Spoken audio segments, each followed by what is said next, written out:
This method that I have been teaching now for some years is not the property of, does not belong to, and is not exclusively derived from any specific philosophy or religion.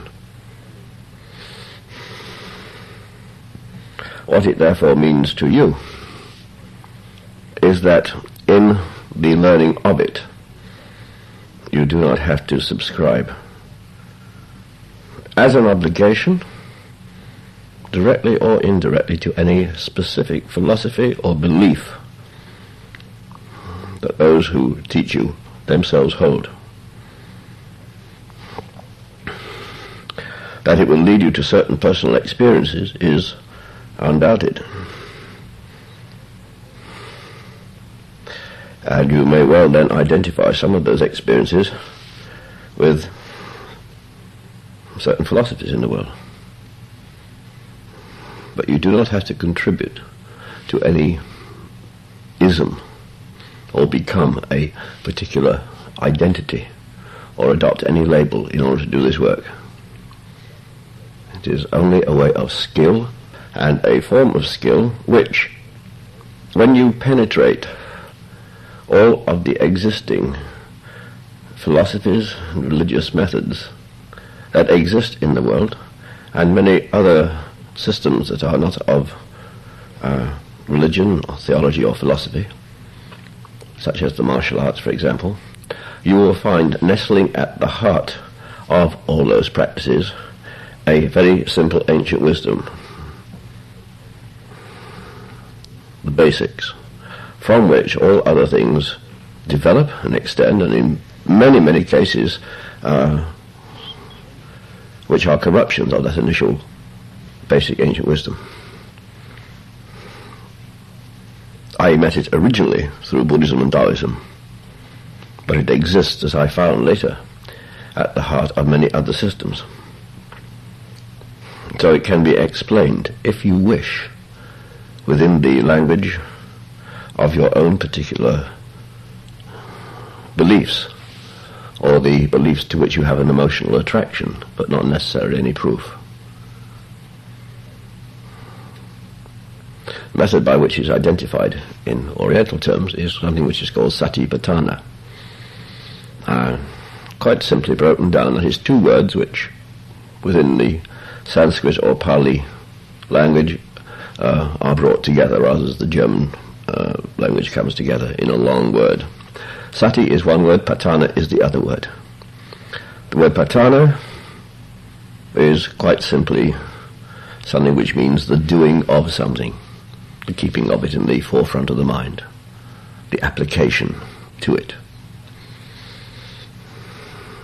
Sati, in very early Hindu terms, had the meaning of memory training, so that within the philosophy that existed at that time, people could apply themselves to various methods of memory training so that they could remember the many previous lives that they had had in the past within the system of reincarnation. Under the Buddhist system, which negated the whole idea of reincarnation as such, it became something different, which meant attention. In modern language we could say awareness, or being with it. And if we say being with it, I think it is then valid to say we're being with what? And again we come back to essentials, because the what, the it, that we are supposed to be with, represents something which is again at the heart of every system of philosophical and religious discipline.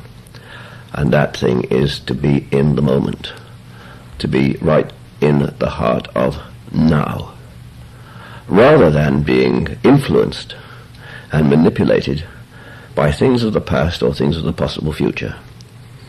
And if we are indeed able to live now, which is the maturest and the most clear and the most free that we can ever be if we are living now in the moment, taking all the information and the knowledge from the past, but without being manipulated by the emotions of the past, which may no longer be relevant to the present moment, then we can indeed be free. The method and the methods that have been applied by human nature over the centuries in order to find and to experience and to have the benefit of being in the moment will probably be a catalogue of every form of discipline and religious training and meditation and physical culture that have been experienced in the world. So in order to be in the moment, one has to probably avoid the great error which is most prevalent in the West. And that is the error of splitting something called mind and something called body into two distinct compartments, each with its own set of rules, each with its own philosophy, each with its own diseases, and each with its own status. If we split body and mind into two, then there is the possibility of falling into the trap of comparison. And as with the Christian dogma, and I'm not talking about the teaching of Jesus, I'm talking about the Christian dogma, then transfer the idea of a split mind and body into the idea of the flesh and the spirit, one being nice and the other being rather nasty. We have one organism. At the center of each cell there is consciousness. And if there were not consciousness at the center of each cell, there could be no cooperation between each cell in order to compose the whole body as it is conscious in the world. Therefore we cannot split mind and body, and there can be no such thing as flesh and spirit. Where attention is, mind is. Where attention and understanding is, there is spirit. So what we're talking about is a total organism, and the integration of all that organism and all its resources into one experience which happens in the moment now, of complete maturity and understanding. You can't get that by delving into the past, nor speculating about a possible future. It is living in the moment. And that is the place of the only freedom. It is not to be confused with doing your own thing as you feel like it. That is not the living in the moment.